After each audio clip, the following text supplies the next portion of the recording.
कंपनाधिकरणम, प्रासंगिक अधिकार का विचार पूरा कर दिए। तो ये विचार चल रहा था प्रमिताधिकरण, वेदांत वाक्यों का विचार करने के लिए ये सब सूत्र है, अधिकारी का विचार करने के लिए तो था नहीं। जैसे 7वें अधिकरण था प्रमिताधिकरण, अंगुष्ठ मात्र पुरुषों पर विचार हो रहा था और प्रसंगवशात कहना पड़ा कि अंगुष्ठ मात्रता क्यों आया, उपाधि को लेकर के। और उसमें भी उपाधि मनुष्य का उपाधि क्यों लिया गया, क्यों मनुष्याधिकारत्वात् का दिया, हृदयपेक्षया तो मनुष्याधिकारत्वात्। प्रसंगवशात जो है फिर तो देवताओं का अधिकार नहीं है, शंका हुआ, तब उसके लिए देवताधिकरण आरंभ हुआ। उसे भी नित्यत्व की सिद्धि करने के लिए वेद नित्यत्व को भी शब्द को ध्वनि परक लेकर के घटाया। और प्रासंगिक फिर शूद्रों को भी अधिकार होना चाहिए, ये देवता आदियों को उपनयन आदि के बिना हो सकता है तो ये भी हो जाएंगे। तो उसका भी खंडनार्थ जो अपशूद्राधिकरण आरंभ किया गया था। श्रुति स्मृति प्रमाण से सिद्ध किया, इतिहास पुराण आदि के द्वारा ही वेदांत ज्ञान को प्राप्त करके शूद्रों को मोक्ष पाने का अधिकार है। सीधे ही श्रुति को श्रवण करके वेदाध्ययन पूर्वक तो उपनिषदों को साक्षात श्रवण द्वारा उन्हें वेदांत का ज्ञान प्राप्त करके मोक्ष प्राप्ति का अधिकार नहीं है।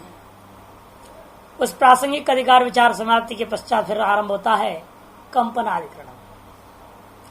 यहाँ पर प्रत्युदाहरण संगति है कि अंगुष्ठ मात्र पुरुष इत्यादि में आपने परिमाण आदि विशेष को लेकर के औपाधि की परिमाण को सिद्ध करते हुए उसकी वास्तविक स्वरूप जो है व्यापकता है, वो ब्रह्म का उसमें और बिलिंग को कठोपनिषद प्राप्त हुआ। अन्यत्र धर्म इत्यादि प्रश्नों के आधार पर भी सिद्ध हुआ था ब्रह्म। लेकिन ऐसा स्थल उठा रहे हैं अब जहां कि उसी कठोपनिषद के अंदर संशय हो सकता है कंपन को लेकर के। कंपन रूपी जो क्रिया एजति शब्द आया, जगत सर्वम प्राण एजति, न प्राण ही कंपन करता है, तो यह प्राण शब्द वाच्य क्या होगा? पूर्व पक्षी कहेगा प्राण शब्द वाच्य जो है यहाँ या तो आप अशनि को ले लीजिए, जो वज्र गिरता है, जो बिजली चमकता है, जो वो भी कंपते हुए आता है, कंपते हुए जाते सारी दुनिया को भी कंपा देता है। जो बिजली का कड़कड़ाहट होता है सब लोग डर जाते, पता नहीं किस पर खोपड़े पर गिरेगा। का भयादि जो उत्तरवर्ती है उन वाक्य शेषों के अनुसार यहाँ प्राण शब्द अशनि होनी चाहिए। अथवा पूर्व पक्ष दूसरा है, कहते हैं कि नहीं प्राण शब्द रूढ़ होता है वायु में, इसलिए वायु लेना चाहिए। सिद्धांति कहता है नहीं, प्राण शब्द वाच्य ब्रह्म ही है। यदि भी आपने अतएव प्राण से प्राणाधिकरण में पहले प्रथम अध्याय प्रथम पाद के नवम सूत्र, नवम अधिकरण सूत्र, नवम अधिकरण था, 23वां सूत्र था, 1-1-9 अधिकरण था।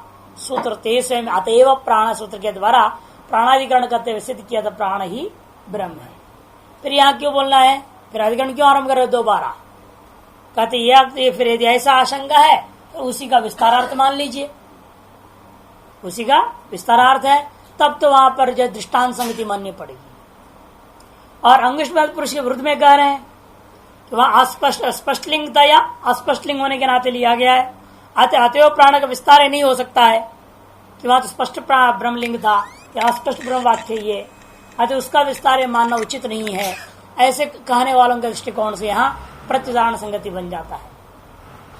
क्यों वहां एक अंगुष्ठ मात्र तो उपाधि परिमाण को था, लेकिन यहाँ पर ऐसा कोई उपाधि नहीं है, प्राण एजति सीधा बोल रहा है। इसीलिए यहाँ प्राण शब्द वाच्य अशनि अथवा वायु होना चाहिए। यह पूर्व पक्ष और सिद्धांत को देखिए, प्रत्युदाहरण संगति अथवा दृष्टांत संगति से आरंभ होता है कंपनाधिकरण। अधिकरण सार, जगत कंपन कृत प्राण अशनिर्वायुरेतेश्वर अशनिर्भय हेतुत्वाद वायुर्वा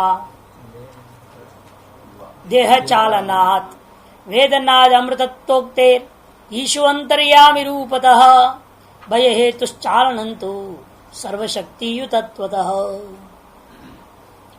जगत कंपन कृत, संपूर्ण जगत को कंपाने वाला कौन है? वो जो प्राण शब्दवाच्य अशनि ही वायुर्वा उत ईश्वर, अशनि लिया जाए, बिजली जो चमकता है वो, अथवा वायु अथवा ईश्वर। पूर्व पक्ष कहता है भय हेतुत्वादर्शनी कि भीषास्माद वात पवत करके आगे कहेंगे भय का कारण बनता है वो तत्व, इसलिए भय का कारण ही वो तत्व अशनि ही लेना चाहिए। पूर्व पक्ष कहते नहीं, देह चालनात्, देह आदि का संचालन करने वाला होने से वायु लेना चाहिए।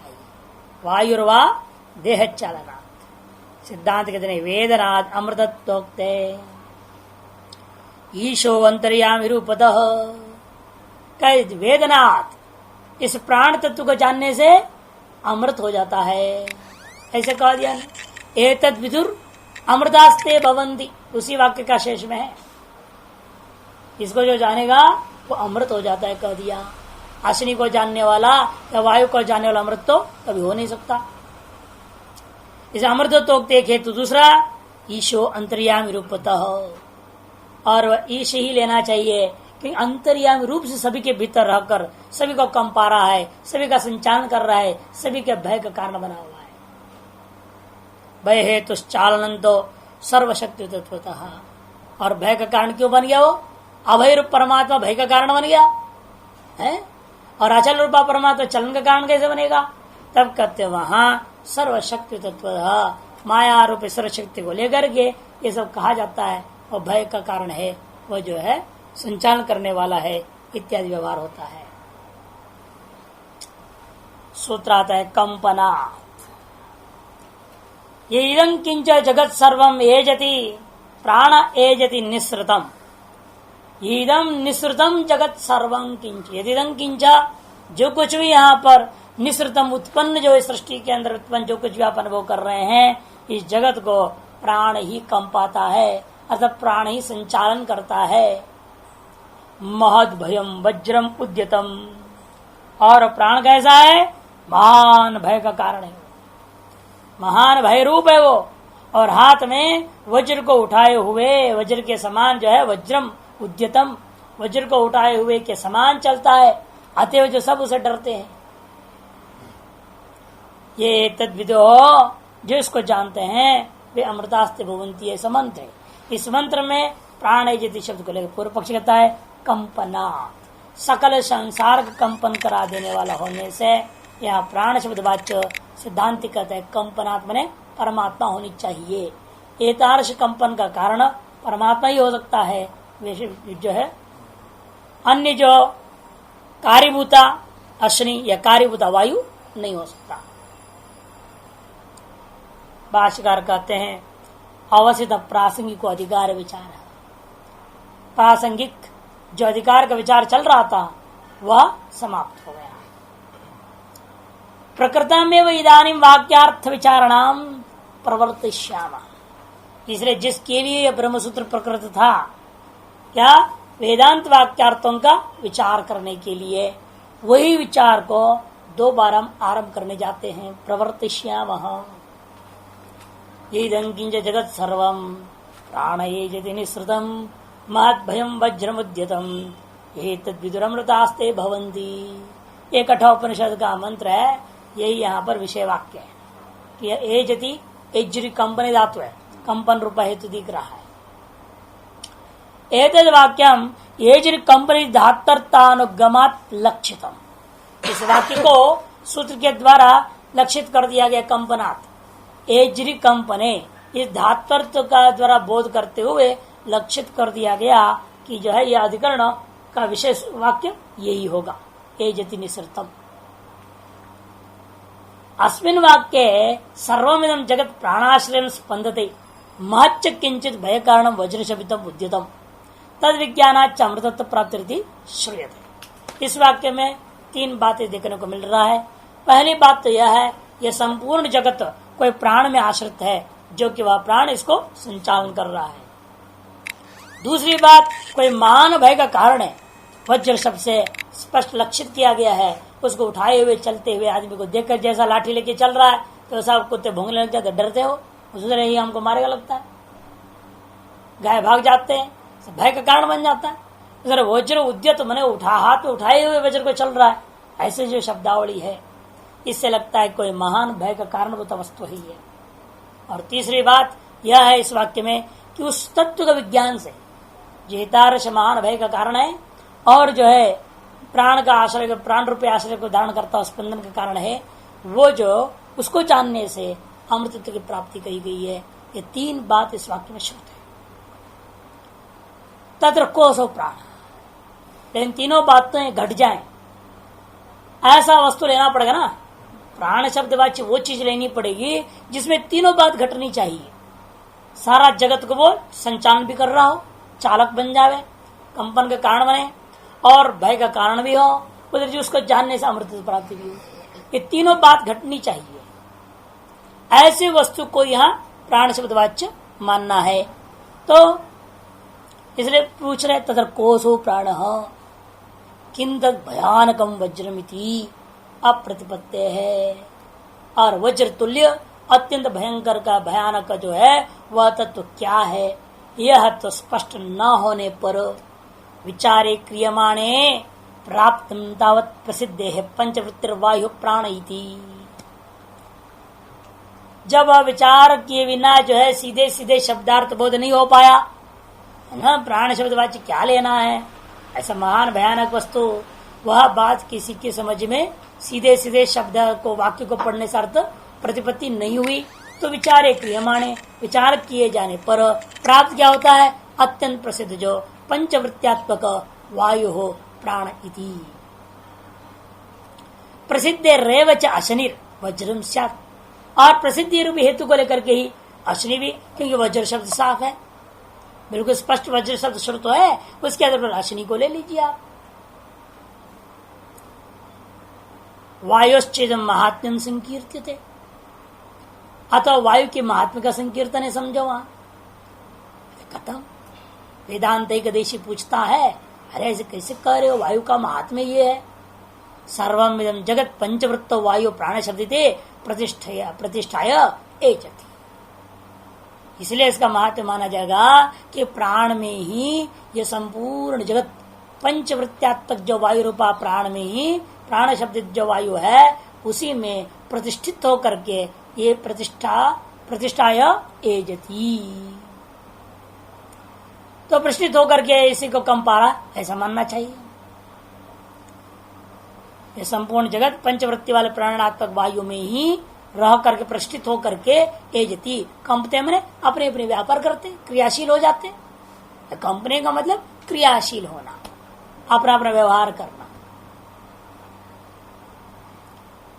तो कहते कि भाई वायु निमित्त में मद भयानकम वज्र उद्यम में थे, और वज्र को भी इसलिए हमने गौण कर दे रहे हैं पक्ष को, क्योंकि वायु से वज्र भी चलता है। नहीं तो वज्र जो कंपते हुए भयंकर सबको कंपाता कड़कड़ा का आवाज करते हुए जो गिर रहा है वो कैसे आ रहा है, वो भी वायु से ही आ रहा है। इसलिए उसके भी व्यापार का कारण, उसमें भी क्रिया का कारण वायु ही है। अतः अश्विनी पक्ष की अपेक्षा से वायु की पक्ष ज्यादा मजबूत है।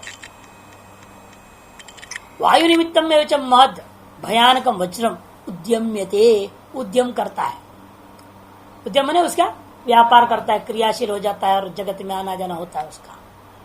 वायु ही पर्जन्य भाव, कैसे उसकी व्याख्या कर रहे हैं, वायु निमित्तक वज्र में उद्यमन कैसे कहते, वायु ही पर्जन्य भाव में विवर्तमान है, वायु में ही पर्जन्य भाव में विवर्त होता है पहले, क्योंकि वायु रवेव वेष्टिर, वायु सभी आगे कहेंगे क्यों कहते, फिर विद्युत स्तनित्नु वृष्टि आसनियो विवर्तन।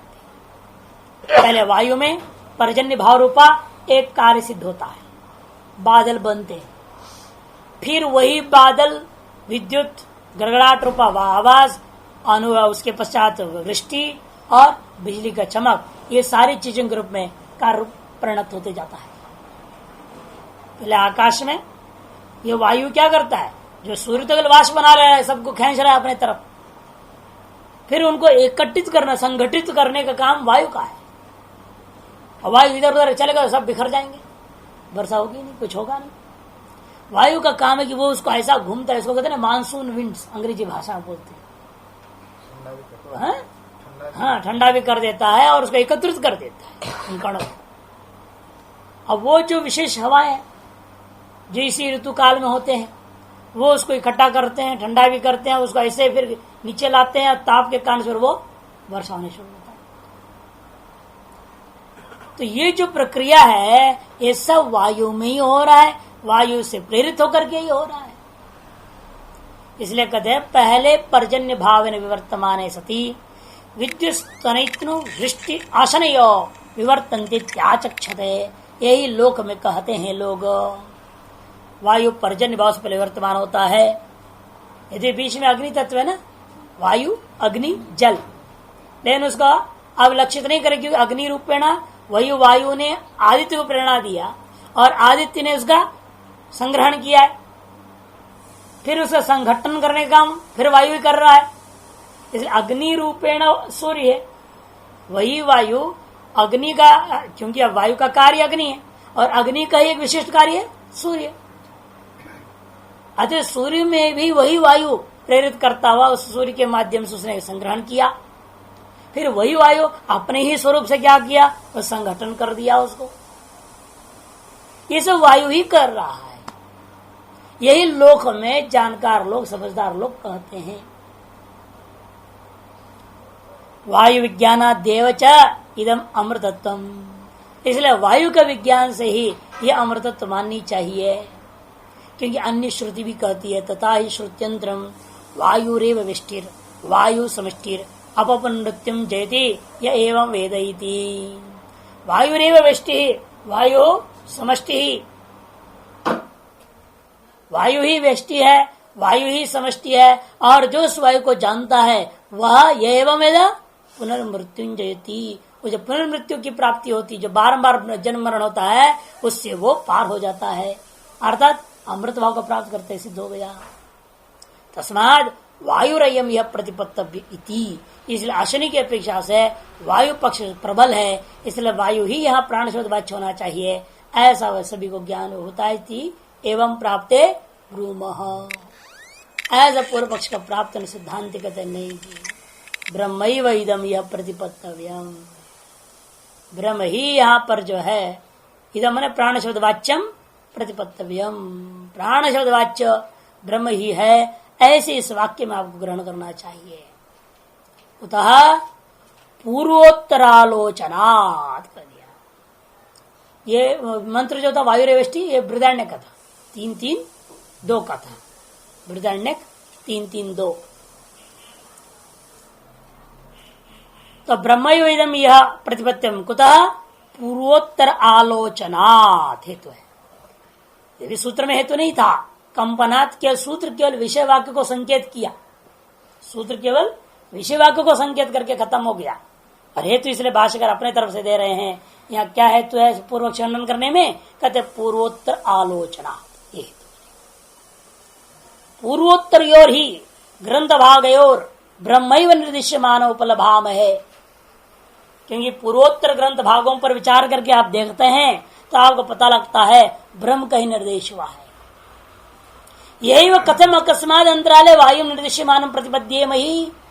इसलिए बताइए अचानक बीच में यहाँ पर आकर के जो है वायु का जो निर्देश कर रहे हैं, ऐसे हम कैसे ग्रहण कर सकते हैं। पूर्वोत्तर में ब्रह्म का कथन हुआ है, पहले ये तो सिद्ध करो, फिर आरोप होगा अकस्मात कहां से आ गया। कहते हाँ पूर्वोत्तर तावत, क्योंकि ये जो मंत्र लिया गया 2-6-2 का है, इसलिए पूर्ववर्ती कौन हो गया 2-6-1, उसी को ले रहे हैं। तदेव शुक्रम तद ब्रह्म तदेवामृत मुच्यते सस्मिन् लोकाश्रिता सर्वे तदो नात्येति कश्चन एतद् वै तत्, ऐसा अंत में कहते हर बार।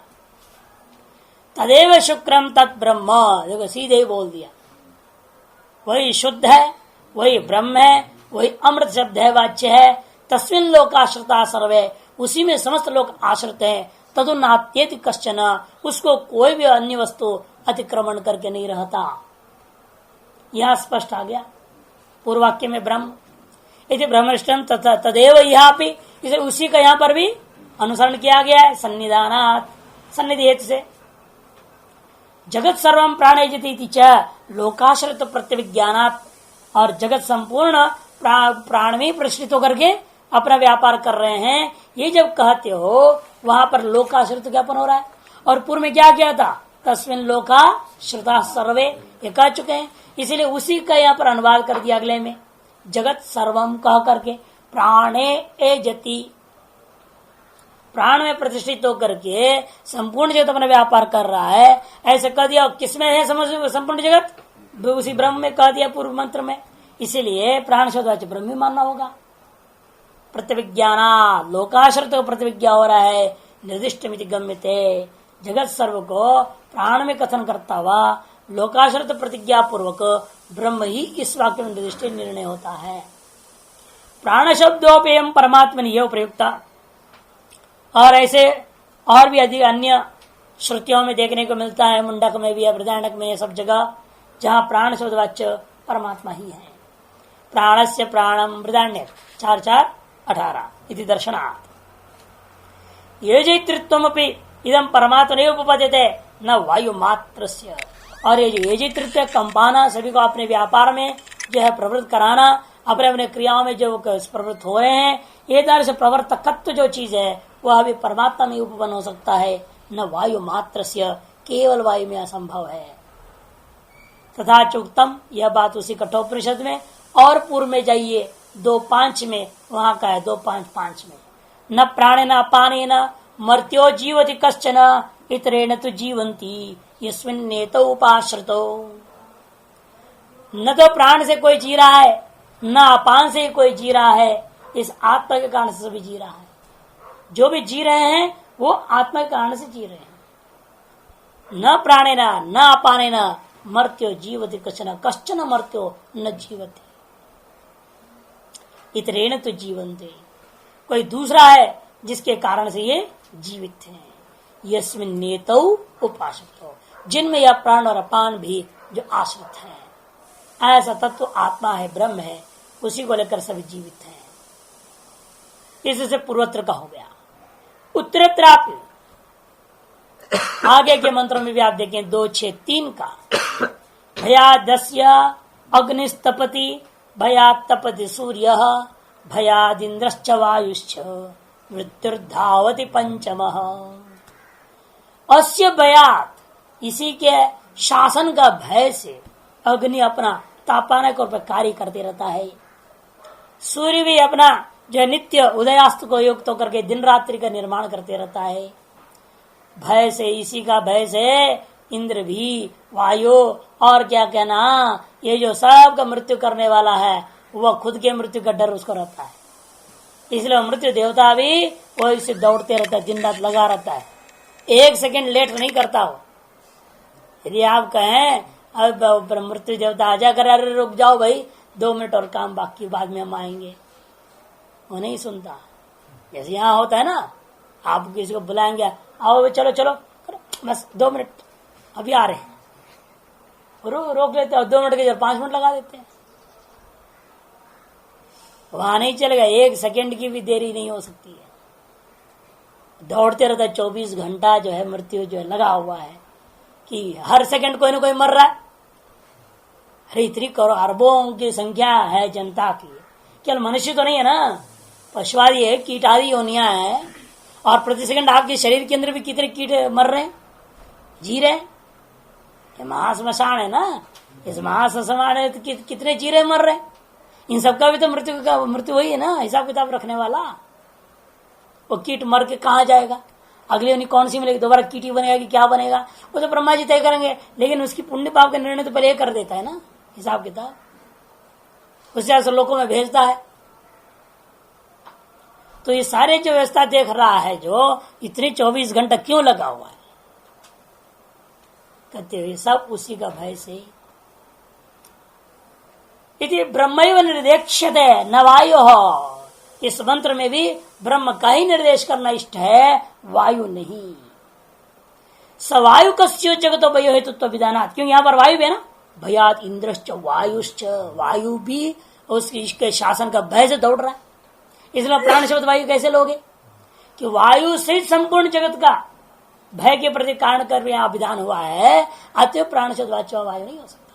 स्वयं के प्रति स्वयं भय का कारण बनेगा क्या, आप अपने से भय भी थोड़े हो जाते, दूसरों से आपको भय है ना। ये प्राण शब्द वायु है, सकल के जगत के भय का कारण वायु है, और वायु से डर रहा है, अर्थ करनी पड़ेगी। ये वायु उस वायु से डर रहा है, तो दो वायु मानो या तो ना, फिर अनवस्था दोष हो गई। वो वैसे और वायु होगा कोई ठिकाना है ही नहीं इसकी। स्वयं के प्रति स्वयं नहीं हो सकता, दूसरे मानो तो अन्योन्याश्रय दोष होगा। इसके ये भी वायु ये उससे ये डर रहा है तो इससे वो डर सकता है, उससे ये डरेगा क्यों? जब दोनों वायु बराबर, अन्योन्याश्रय दोष आता है। तीसरे मानोगे तो चक्रक दोष, चौथा यदि मानोगे तो अनवस्था दोष में फंस जाओगे। इसलिए ये वायु के से वायु डरना या वायु से डर जा, स्व से स्व डरना इत्यादि आत्माश्रय अन्योन्याश्रय दोषों को देखते हुए आपको मानना पड़ेगा वहां का प्राण शब्द वाच्य ब्रह्म ही है, वायु नहीं हो सकता। वज्र शब्दों अयम भय हेतु तो सामान्य प्रयुक्त। वज्र शब्द ब्रह्म के लिए क्यों प्रयोग हो गया? पूर्व पक्ष पूछेगा। नहीं, तदेव यहाँ सन्निधानात महद भयम वज्रमुद्यतम भय हेतु प्रत्यभिज्ञानात निर्दिष्ट गम्यते। इसलिए जो वहां भय का कारण रूपेण कहा था वो यहां पर भी निर्दिष्ट है। तदेव यहाँ भी जो वायु से जगत के भय का कारण करके शुरू में कहा गया, इस मंत्र में कहा गया, उसी को यहाँ पर भी सन्निधान कर दिया। वो भी पूर्वोत्तर सान्निध्य था, पहले पूर्व की सान्निध्य लिया, अब उत्तर की सान्निध्य ले रहे हैं। जैसे होता है गंगा स्रोत न्याय और सिंहावलोकन न्याय, दोनों तरीके ना। पूर्व का लगातार आ रहा है तो उसको कहते हैं गंगा स्रोत न्याय, और उत्तरवर्ती का पूर्व में अनुवाद कर लेते हैं। आगे जो कहे जाने बात को ध्यान रखते पूर्व में कुछ कह दिया जाए उसको कहते हैं सिंहावलोकन न्याय से चलता है। और तीसरा आपका पास मुंडुकुप्लोत है, कूद के चलने वाला मामला, वो यहाँ नहीं है, उसकी जरूरत नहीं है यहाँ। तो तदेव यहाँ पे सन्निधानात महात्म, यद्यपि उसको भी लिया था 2-5 का, जब लिया तो मुंडुकुप्लोत एक तरह से हुआ। 2-5 का मंत्र को 2-6 के लिए समझा रहे हैं आप, ऐसा मुंडुकुप्लोत आ गया है वहां। यदि उसकी जरूरत नहीं है तो दृढ़ता करने के लिए आपको बता दिया है, भय हेतुत्व को सिद्ध करने के लिए 2-5 को लाया गया। इन वास्ते पूर्वोत्तर से काम चल जाता है। अच्छा, न प्राण न पान वो लिया था 2-5 का। तदेव यहाँ पे सन्निधानात महद भयम वज्रम उद्यतम, इसलिए उत्तरवर्ती मंत्र में जो था भय हेतुत्व उसी को सन्निधि प्रमाण से यहाँ पर लेकर के महद भयम वज्रम उद्यतम ये पूर्व मंत्र में कह दिया गया था। भय हेतुत्व प्रतिविज्ञानात, उत्तर मंत्र में जो भय हेतुत्व है उसका प्रतिविज्ञा पूर्व मंत्र में कर दिया। ये सिंहावलोकन न्याय निर्दिष्टमिति गम्यते। वज्र शब्दों अयम भय हेतु सामान्य प्रयुक्त, और वज्र शब्द कैसे प्रयोग कर दिया? महद भयम कहते केवल, वज्रम उद्यतम हाथ में उठा के व्रज को चलता हुआ, ऐसा अर्थ क्यों कर दिया? कहते ये इसलिए कहना पड़ा भय हेतु सामान्य, क्योंकि आपको स्पष्ट करने के लिए था। जैसा इस लोक में अशनीय भय का कारण होता है, उसी प्रकार सगल जगत के प्रति भय का कारण वह ब्रह्म है, ये बोध कराने के लिए प्रयोग किया हुआ है। यथा ही वज्रम उद्यतम ममैव शिरसि निपत्येत यदि अहम शासनम न कुर्याम इत्यनेन भयेन जनो नियमेन राजादि शासने प्रवर्तत एवं इदम अग्नि वायु सूर्यादिकम जगत अस्मादेव ब्रह्मणो बिभ्यन नियमेन स्वव्यापर प्रवर्तत यदि भयानक वज्रोपमितम ब्रह्म। भयानक वज्र की उपमा दिया गया है ब्रह्म को। यथा कोई राजा है, वो उसका अपना दंड चल रहा है, जो भी राजा होगा उसकी शासन चलेगा ना, वो शासन वो दंड ही उसका वज्र है, वज्रम उद्यतम। और क्या सोचता है? ममैव शिरसि निपत्येत, ये तो मेरे ही सर पर गिर सकता है। यदि अहम अस्य शासन न कुर्याम, यदि मैं इसके शासन का पालन न करूं, इसके आदेश का पालन न करूं, तो मेरे खोपड़ी पर आ सकता है। होता है छापा मारते, कभी इनकम टैक्स से छापा लग रहा है, कभी कौन आ रहा है, कभी पुलिस आ गया, कोई और केस हो गया, पकड़ के ले जाते हैं, अरेस्ट कर देते हैं। वही यहाँ पर वज्र का गिरना हो रहा है, कुछ शासन में का दृष्टिकोण में यही वज्र का गिरना है। इत्यनेन भयेन जनो, इस भय से जनता क्या करती है? नियमेन राजादि शासन प्रवर्तित, नियमित रूप से राजाज्ञा का पालन सम्यक प्रकार से करते हैं। एवं उसी प्रकार से या राजाधिराज है ब्रह्म, उसके शासन का भय से इदम ये कौन? कहते अग्नि, वायु, सूर्य आदि संपूर्ण जगत से स्यादेव अस्मादेव अस्मादेव ब्रह्मणो विपिन, इसी ब्रह्म से भयभीत होते हुए नियमेन नियमित रूप से न स्व व्यापार प्रवृत्त है, अपने व्यापार प्रवृत्त होते हैं। इसी कारण से ही भयानक जो वज्र है उसकी उपमा दिया गया था ब्रह्म को। तथा जब ब्रह्म विषय श्रुत्यंत्र, और श्रुत्यंत्र में भी भय कारणत्व साक्षात ब्रह्म कथन किया है।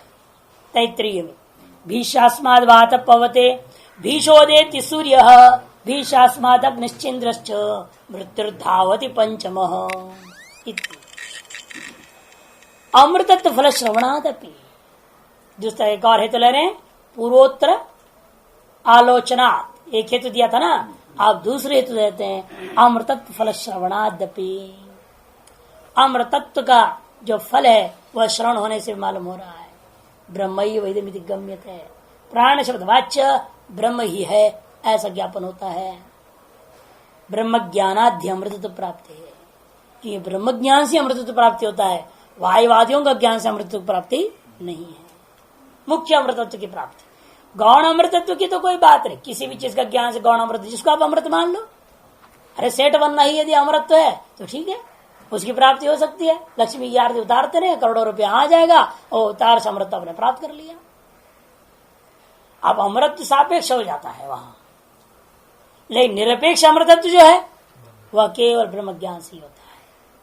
तमे विदित्वा अतिमृत्युमेति नान्य पंथा विदिते यनाय इति मंत्र वर्णा।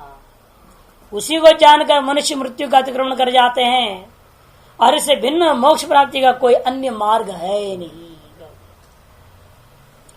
ये तो वायु विज्ञान क्वचित अमृतत्व अभीतम, और जो वायु विज्ञान से भी अन्य श्रुतियों में अमृतत्व कथन किया था, अभी दिखाया था ना उसने बृहदारण्यक का मंत्र को, वायु वै वेष्टि वायु समष्टि कह करके अमृतत्व प्राप्ति पर बताया।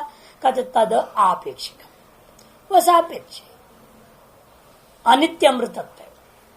मनुष्य अपेक्षा से ज्यादा आयु काल पर्यंत वायु देवता का स्वरूप स्थित रहेगा, इसलिए उसको भी अमृत कह दिया। जो वायु की उपासना करे वायु हो जाएगा, और वायु देवता को क्या कहते हैं? अमरे, अजरा अमरा देवा कह दिया है।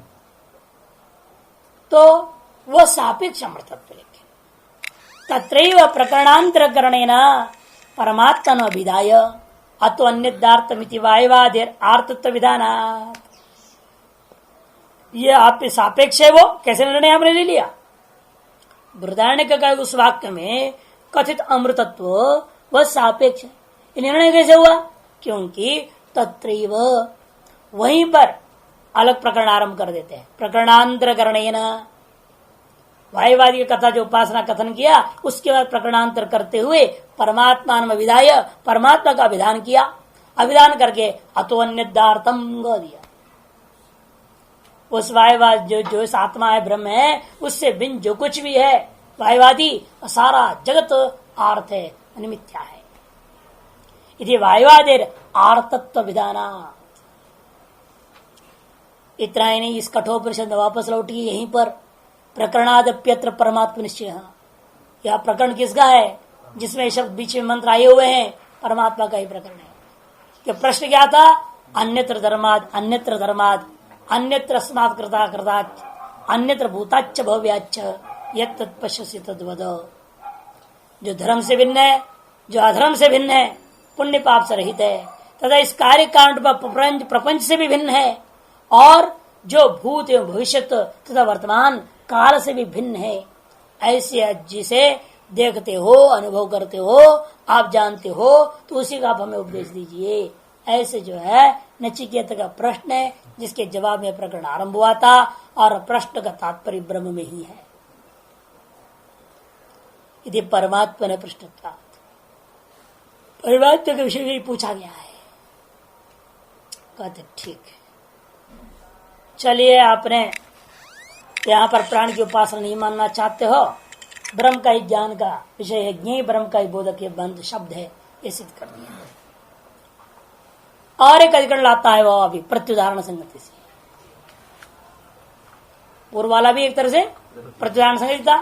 प्राण शब्द वाच्य यहाँ पर ब्रह्म नहीं लेना, यथा अंगुष्ठ मात्र शब्द वाच्य ब्रह्म लिए थे, तो प्राण शब्द वाच्य ब्रह्म नहीं लेना, प्राण की उपासना होनी चाहिए, ऐसे प्रत्युदाहरण खड़ा किया था। उसके जवाब में नहीं, यहाँ प्राण शब्द वाच्य भी ब्रह्म ही है। और यह भी आता फिर दोबारा प्रत्युदाहरण संगति से पूर्व सिद्धांत के ठीक विपरीत जाएगा। ज्योति ही दर्शनात्, ज्योतिर्अधिकरण। पहले आपने ज्योतिष चरणाधिकरण पढ़ा, वो अलग है। ये ज्योतिर्अधिकरण केवल ज्योति शब्द है। जो आज ज्योतिष चरणाभिधानात् सूत्र था, ज्योति शब्द वाच्य ब्रह्म ही है कि चरण का विधान होने से, पादों का विधान होने से। लेकिन ऐसा है ज्योतिर्दर्शनात्। तो ज्योतिर्अधिकरण है। इस अधिकरण एक पूर्व अधिकरण में जो ब्रह्म प्रकरण के समर्थक सर्वम जगत, क्यों ब्रह्म का प्रकरण था अन्यत्र धर्मात् के आधार पर, उस प्रकरण में आपने देखा प्रकरण के रूपी हेतु और आपने अमृतत्व फल श्रवणाद हेतु दिए, और जो पूर्वोत्तर जो आलोचनात्, इन तीन हेतुओं से आपने सिद्ध कर दिया था कि वह प्राण शब्द वाच्य ब्रह्म है। वहां जगत व्यापार हेतु पर लिंग के संबंध से आपने प्राण शब्द वाच्य भले ब्रह्म ले लिया। यानी यहाँ ज्योतिष शब्द जो आया है इसमें कोई लिंग नहीं है। पूर्व पक्ष कहना है इसमें कोई सूचक शब्द ऐसा नहीं है। अतएव यह ज्योतिष शब्द से साधारण अग्नि को ले लो, सूर्य को ले लो, किसी अन्य चीज को ले लेना, ये पूर्व पक्षी कहेगा। अच्छा, तो पूर्व पक्षी के बारे में बता रहे थे कि अधिकरण सार में परम ज्योतिस्तु सूर्यस्य मंडलम ब्रह्म वा भवेत् समुत्थाय उपसंपद्य इत्युक्त्या स्याद्रवि मंडलम समुत्थानंत पदार्थ शुद्धिर्वाक्यार्थ बोधनम संपत्तिर उत्तमत्वोक्तेर ब्रह्मस्य दक्ष साक्षितः। ज्योति शब्द वाच्य पर लेना है। परम दत्तम सूर्य से मंडलम वा ब्रह्म वा भवेत्। यहां जो परम ज्योति शब्द है, यदि परम विशेषण है फिर भी शंका होता है कि संप्रसाद को लिया, सुषुप्ति से आरंभ हो ना, ये संप्रसाद अस्मात् शरीरा समुत्थाय परम ज्योति रूप संपद्य स्वेन रूपेण अभिनिष्पद्यते। ये है। पूर्व पक्षी कहते हैं सूर्य मंडल लेना चाहिए, अथवा सिद्धांत पक्ष में ब्रह्म लेना चाहिए। समुत्थाय उपसंपद्य इत्युक्त्या, समुत्थाय और संपद्य दो शब्द हैं। ये सब जो ब्रह्म नहीं घट सकते, इसलिए यहां सूर्यमंडल में तो घटेगा, क्योंकि उगता अस्त होता है ना बार बार, इसलिए उसके यहां तो उगने के बाद जो है घट जाता है। समुत्थानंतम पदार्थ शुद्धि ही, तो ब्रह्म में कैसे घटाओगे? समुत्थान से तात्पर्य तम पदार्थ शुद्धि पूर्वक वाक्यार्थ बोधनम। यहां पर तम पदार्थ शुद्धि पूर्वक समुत्थान शब्द से तम पदार्थ शुद्धि करो, और उपसंपद्य से लेकर के वाक्यार्थ को बोध का लक्षित कर देता है। किसमें? ब्रह्म में। इसलिए संपत्ति उत्तमत्व, और संपादन जो हुआ कहाँ? जड़ में एकीभूत थोड़ा हो रहा है। किसमें एकीभूत हुआ संपत्ति? उसका उत्तमत्व है। और उत्तम पुरुष वाच्य परमात्मा है। गीता में भी कहा उत्तम उत्तम पुरुष परमात्मा इत्युदार होता है। इसलिए ब्रह्म स्यात्, और एक हेतु दे रहे हैं अक्ष साक्षिता, सकल इंद्रियादियों का साक्षी होने से भी यह ब्रह्म ही लेना चाहिए। ज्योति दर्शनात्, ये संप्रसाद्य छांदोग्य उपनिषद का जो इस प्रकरणस्थ परम ज्योतिष शब्दवाच्य ब्रह्म ही प्रतिपाद्य है। क्यों? दर्शनात्, यह आत्मा पद पापना इत्यादि से उपक्रम जो वाक्य में पर्यालोचन पर विचार कर देखेंगे, ब्रह्म की प्रतिपाद्य रूपेण वहां पर प्रतिज्ञा किया था ब्रह्मा जी ने, प्रजापति ने। यहाँ पर इसको समझने के लिए पहले वो चांदोग्य का 8वें अध्याय समझना पड़ेगा ना, पढ़ चुके हैं। तो चांदोग्य के 8वें अध्याय में 2 प्रकरण है। पूरा 8वां अध्याय केवल 2 प्रकरणों में विभक्त हो जाता है। एक प्रकरण में पहला दहर विद्या है, और दूसरा प्रकरण में निर्गुण ब्रह्म विद्या, अतः प्रजापति विद्या भी कहते हैं। प्रथम जो प्रकरण में प्रथम 6 खंड है, कुल वहां 15 खंड है 8वें अध्याय में। 15 खंडों में से 6 खंड दहर विद्या, बाकी 9 खंड में आपका ये निर्गुण ब्रह्म विद्या आरंभ होता है। उसका आरंभ में यह आत्मा प्रतिपाप इत्यादि उपक्रम प्रतिज्ञा थी, उसको सुन लिया इंद्र विरोचन ने, सभी देवताओं ने सुना, बैठक हुआ। भाई ये जो कभी प्रजापति का जो उद्घोष रहा है, प्रतिज्ञा वचन रहा है, इसके अनुसार जो उस आत्मा को जानेगा वो तो अमर हो जाएगा, इसलिए हम लोगों को इसका जानना चाहिए। ऐसे सभी ने निर्णय लिया। फिर निर्णय लेने के बाद दोनों ने एक एक को नियुक्त किया। अरे सब चले जाएंगे थोड़े प्रजापति के पास, कहा कि भाई सब जाएंगे तो जगत व्यवस्था बिगड़ेगी, इसलिए कहा इंद्र आप जाओ हमारे तरफ से। देवताओं ने, असुरों ने कहा विरोचन को आप जाइए। इसे दोनों गए। ऐसा वहां कथा आरंभ होता है। इन उपक्रम वाक्य में क्या है? यह आत्मा पद पाप इतना ही है, तद दर्शनात् हेतु से ले लेना। उपक्रम में ब्रह्म एव सूचितत्वात् लक्षितत्वात् दर्शनात्म। भाष्य येष संप्रसाद अस्मात् शरीरात् समुत्थाय परम ज्योतिरुपसंपद्य स्वेन रूपेण अभिनिष्पद्यते। ये मंत्र विषय वाक्य ये। यह संप्रसाद, संप्रसाद वाच्य कौन है? जीवात्मा अविद्या दशा में देहात भाव अपन्न होकर के जागृत और स्वप्न को जो देख रहा था, वह उससे उठ करके, हाँ, अस्मात् शरीरात देहात भाव जब प्राप्त हो तो उससे समुत्थाय उठ करके, कैसे उठेगा वो भी? ब्रह्मनिष्ठ आचार्य के उपदेश से। देह में जो आत्मा विभांत उसे छोड़ करके ये अर्थ करना पड़ेगा। परम ज्योति रूप संपद्य, परम ज्योति को प्राप्त कर वह अपने स्वरूप में प्रतिष्ठित हो जाता है। ऐसी श्रुति श्रूयते तत्र संशयते, यहां संशय होता है। किं ज्योति शब्दम चक्षुर विषयम तमोपहम तेज किं वा परम ब्रह्म। तीन चीज हो सकता है, या तो चक्षु को ले लो, या तो तम को, अंधकार को नष्ट करने वाला तेजो में प्रदात दीप से लेकर सूर्य पर्यंत कोई तत्व को ले लीजिए, किं वा परम ब्रह्म अथवा परम ब्रह्म परमात्मा। किम तावत प्रसिद्धम एवं तेजो ज्योति शब्द में थी। प्रसिद्ध यह बात जो है, तेज जो है ज्योति शब्द है। ज्योति शब्द वाच्य हमेशा तेज ही होता है, ये बात तो प्रसिद्ध है।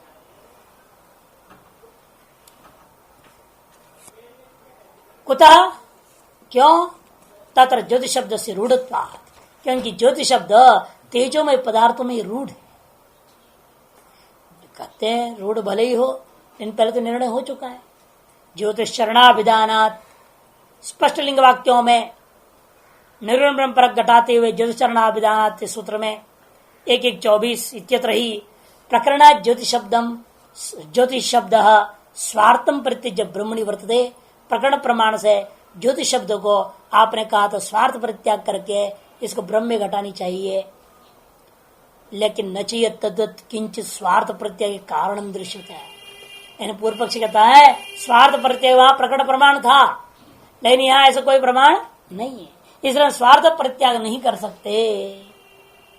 तथा नाड़ी खंडे 8-6-5 नाड़ी खंड कहते उसको, वही छांदोग्य उपनिषद का प्रत्येक को अलग अलग खंड है।